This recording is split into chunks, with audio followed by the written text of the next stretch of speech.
changes features, maps, game modes, etc. that used to exist in Overwatch that have since been removed. Now, the very first thing you're watching is 2CP. 2CP is obviously non-existent in Overwatch 2, and probably for good reason. If you never had to play that game mode, I envy you, because I personally hate it. Some people prefer it, but no, not me. What you're watching is the exact reason as to why it was bad. You capture one point, you rush to the second, and if executed correctly, you could have some of the most craziest stomps in history. Look at that timer. This is an entire ranked Overwatch match, by the way, literally playing in real time, and it's over in 1 minute and 4 seconds. Now, the devs, obviously announced that they're dropping 2CP, and you know what else that got removed? Well, hero missions. Too soon? Too soon? Well, I guess it never technically existed, but hey, they were technically working on hero missions before they decided to drop it. So did it used to exist? I don't know, because not really. It was more like it used to exist in development. Okay, I won't talk too much about what got canceled in order to avoid triggering PTSD and depression, but furthermore, something a little bit more lighthearted was Reaper's Beyblade combo. By using a Lucio boost, an Ana ultimate, and ulting as a Reaper, look at this. Literally, we're able to Beyblade across the map and destroy everyone in your sight. Look how fast that ultimate was. Just insane. Look at it from third person. Look. Oh, dude. Amazing. Amazing. Now, another thing that used to exist, and I guess it's in a similar vein, is look at the speed boost. I don't even want to say anything. The way that you're able to stack speed boost is the big one. Look how fast that Zenyatta's moving. He's gone. He's gone. It's the way that speed used to stack is really what I'm trying to say. Onwards and upwards, back to a little bit of depression and copium.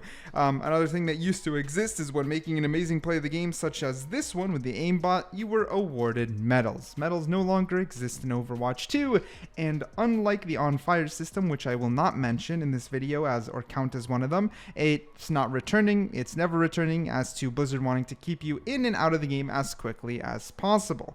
Another thing that was also removed, and a little bit of a no-duh, is that we're no longer 6 players. It used to be 6v6, as you can see here, but I'm doubling up, as you could also used to be able to actually see your rank as well as the enemy rank and everyone's rank in the lobby, making ranked a lot more rewarding. This has since been completely removed, as we can no longer see anyone's rank, ourselves nor the enemy teams, and of course it's no longer 6v6, instead of it's 5v5. You also were able to see the ranks in the hero select as well, so they were literally plastered everywhere, and you were rewarded for actually getting a high rank, which we no longer feel, sadly. Now I gotta pause the video a little bit as I have a quick word from today's sponsor. Now, last time I featured them as a sponsor, you guys were taken quite aback, and then I did some research and I understand why. It is free cash and it's not very popular within the Overwatch community, but over on the Valorant side, where I have my biggest channel and a ton of friends who get millions of views every month, we've all been sponsored by free cash and have all used it for literally over a year or 2 years now. They're completely safe, and it did hurt a little bit it being called a scam when I literally know it's not. It's safe. So despite what you guys believe, it's simply not the truth.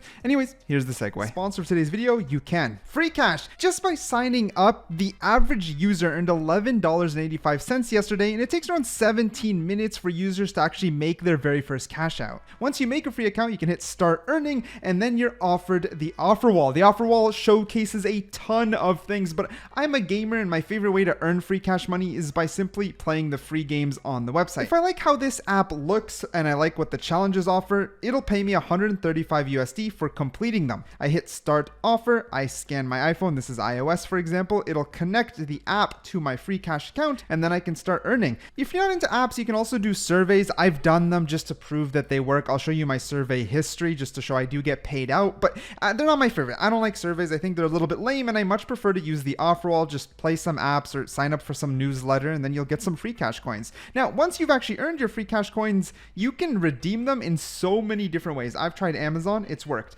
I've tried Visa, it's worked. I've tried Blizzard, it works. I've tried Minecraft. Yes, I bought a Minecraft account, it works. I've done a ton of Valorant, and it works. And in case you're in a region that doesn't support Blizzard gift cards, I recommend you use PayPal and then use your PayPal funds to buy Overwatch coins. But in this case, if you live in the United States, United Kingdom, or Europe, you can redeem a gift card. I just want to show you here. I had $36. I hit redeem. I have $14. folders. I go to my withdrawals. After it's finished pending, it gives me my code. I can hit view code. I can then copy that code, and I'm going to show you how to actually redeem it within Battle.net. If you open up Overwatch and you go to buy Overwatch coins, you can again use PayPal in case it's outside your region, or Battle.net balance. You click redeem a Battle.net balance card, and then you put in the code here and you're off to go. That's it. Now get some free skins by checking out free cash using the link down below. You were also rewarded in a lot of other ways. Now medals, ranks, etc., but also by your teammates. Your teammates could vote for you with the end screen cards. These have also been completely removed from Overwatch, and again, unlike the on fire system, doesn't seem to ever be returning. I mean, just look at this tracer as well as the amazing reaction. Oh,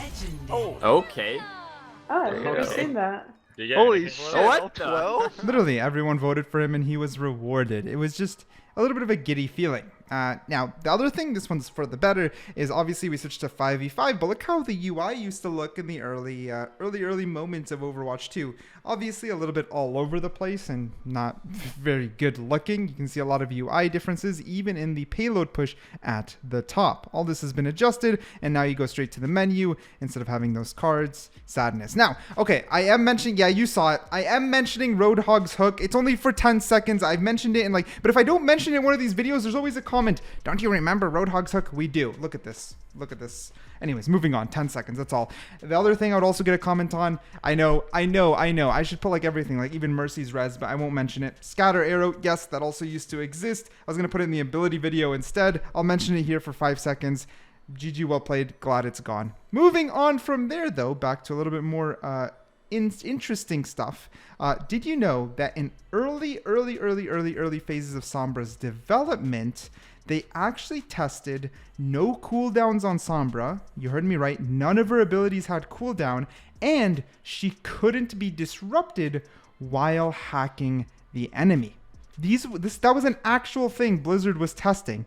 No cooldowns on Sombra and an uninterruptible hack. I don't get how it would work. I don't get what their thought process is. They didn't exactly explain it to us, but I remember it was a thing that they mentioned that was in development that they did play around with, and I assume the idea was that she would do very, very little damage. Maybe her DPS roll would be mitigated a lot, but you'd be able to continuously counter other heroes indefinitely. Now, also what you're seeing is Sombra 7 invisibility bar. This no longer exists as well. Obviously, a lot of you guys know that, but that tidbit of development, I hope, was a little bit of a surprise. But the final thing for sure is weird. So Doomfist originally, okay, so when he first came to Overwatch, he was a DPS in Overwatch 1. We know that he reworked him to Overwatch 2.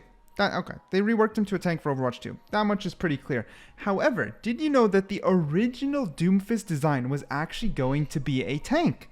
Originally, when Overwatch 1 was still 2 tanks, it was still 6v6, Doomfist was actually already going to be a tank. And later, when they reworked him for 5v5, they simply followed through with that original vision in order for balance. However, originally when he was going to be tanked, he would have had a lot more tank traits while still being impactful. And Blizzard simply didn't want another hero that had too much health and did too much damage, so they decided to move him to DPS, which was actually originally the most crowded area anyways, and still is the most crowded role section in Overwatch, which is why Overwatch 2 continued to add tanks and then now spamming supports just to play catch up. That's all I got for you today.